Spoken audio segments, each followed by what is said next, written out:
So now let's get down to the dirty part of the OSCP. It's so super sexy.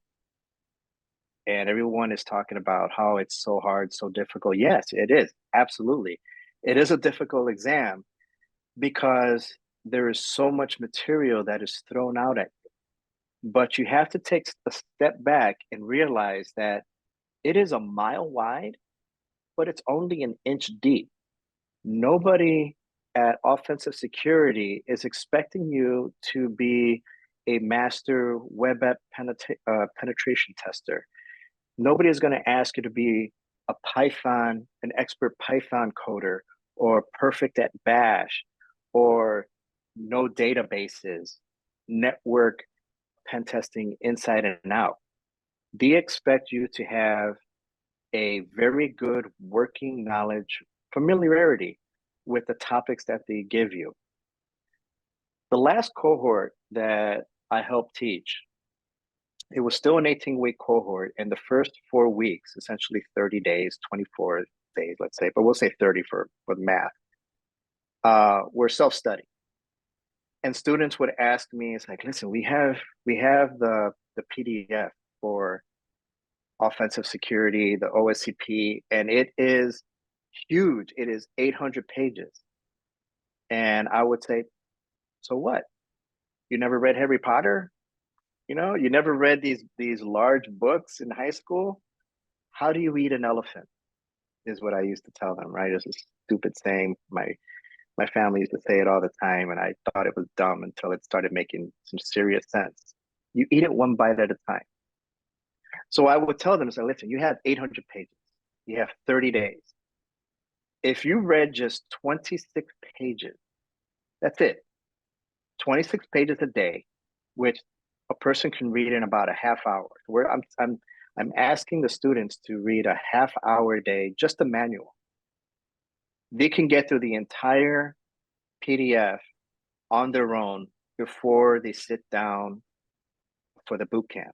Now, let's just say, for the sake of argument, that you don't want to do the boot camp.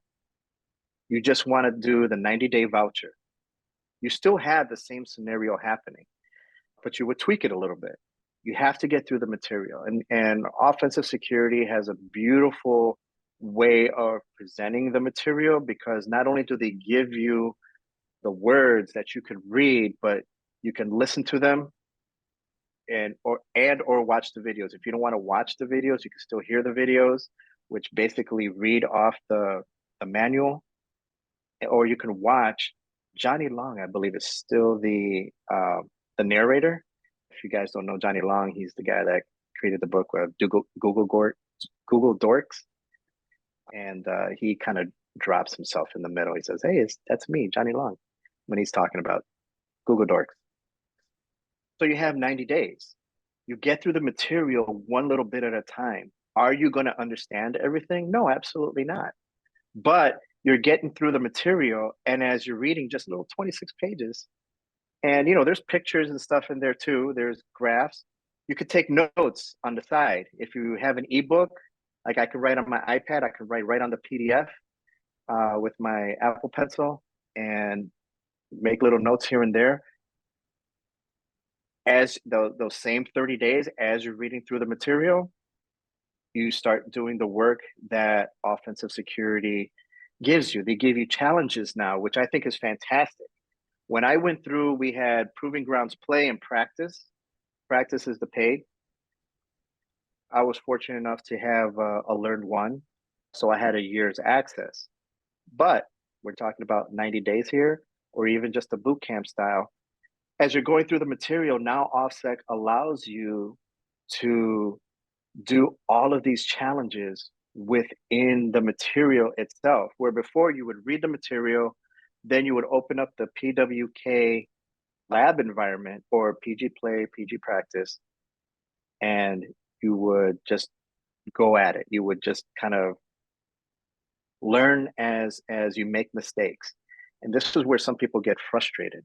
So I think the way that offensive security has it designed now is extremely beneficial to the student. It's very student centric, and Kind of jealous that he didn't have it when I was there, but it is what it is at this point. Once you get through the material and you're watching the videos and you're going, now you have 2 months. And this is where it gets interesting because you've been exposed to so much. Now would be the time to start hitting the various machines. OffSec has essentially CTF machines. You're finding the flags and you're hitting them. I am a big fan of proving grounds practice and play. There is a difference between the two. Why am I a fan? Because the boxes may say, hey, this is easy, but it'll be community rated hard. So nothing really about the box. And you're expecting, oh, maybe it's easy or maybe it's a challenge. But you do the boxes as you're taught in the material or as you're taught the methodology in the boot camp by your great instructors.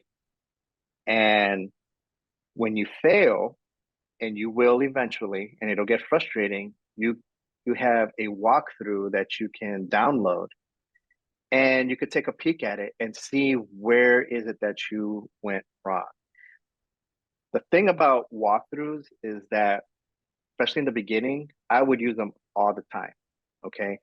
They kind of reinforce methodology, and they also at times use tools that are not mentioned in the manual or in the boot camp, and it forces you to do research. And you believe me, you have to include research in your study time.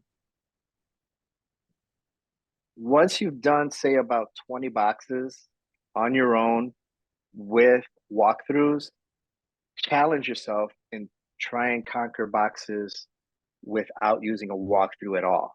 Where with a walkthrough, you could knock it out in an hour and a half, 2 hours, depending on how much time you want to play with it.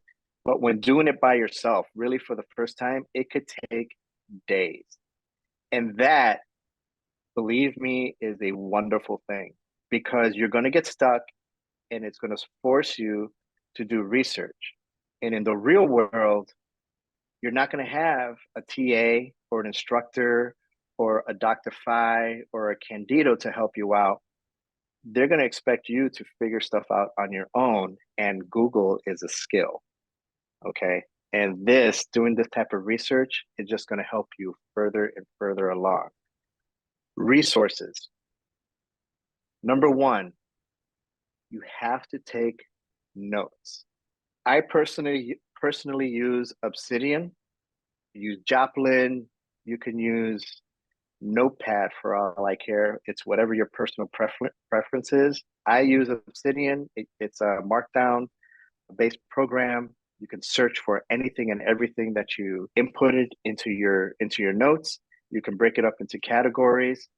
However it is that whatever program that you use, take notes. Take notes and write them in a way that you understand whatever it is that you're doing. If you're taking a complex topic and you're able to crunch it down to something that you could understand, kindergarten language even, that's a beautiful thing. That means you have an understanding and it's searchable later on. All these walkthroughs that I have ever pulled down from everywhere, I've always put them in my notes because there's syntax, there's new tools, and there's research attached to that. When you're not working on the material or hitting labs, YouTube. YouTube is an amazing resource. John Hammond, I met him at Black Hat. He's an awesome guy. He was like the first one to pass a lot of these all these offensive security certifications. Keith Adams, Alex Olson. Alex Olson was, just go to YouTube or Google or go on LinkedIn and look up Alex Olson, Olsen. He was in the first boot camp with me. I love the guy, and I'm actually going to be streaming with him next week. IPSEC, from IPSEC Rocks, he does a ton of walkthroughs, and you can see his methodologies. And what I love about these individuals is they'll do a box, stream it, and they're making mistakes, but you can see how they recover. It doesn't stop them. If they have to do a little research, you can see how they do it.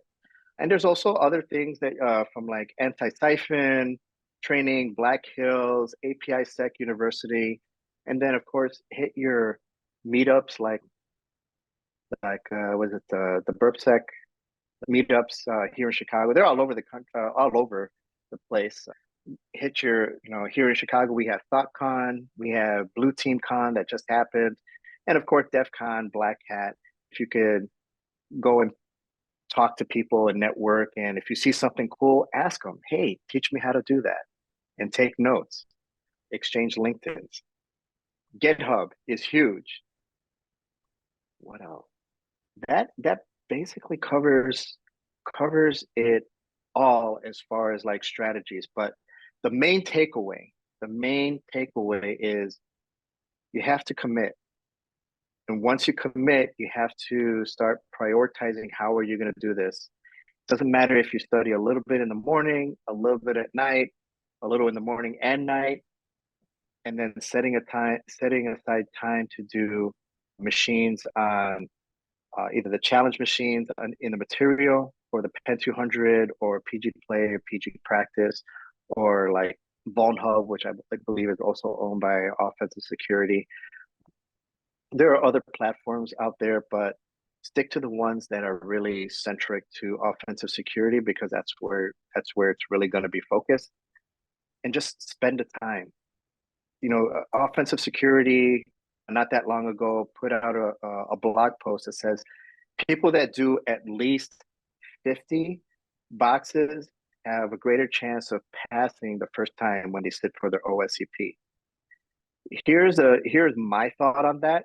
Yes, I agree, but also the studying that you're doing, it's not the quantity, but the quality of study. If you're only able to study 15 minutes just to get your 26 pages in for the day because you're busy, you have family, you have children, work commitments, that's fine. But be sure that you get that good quality time and then be able to go back and reference it because the stuff that you read, even if you don't understand it, you're going to see it again. And again, I can't stress enough why why the boot camp was so important for this, because if you hit a topic that you just did not understand, then now you hit all your resources.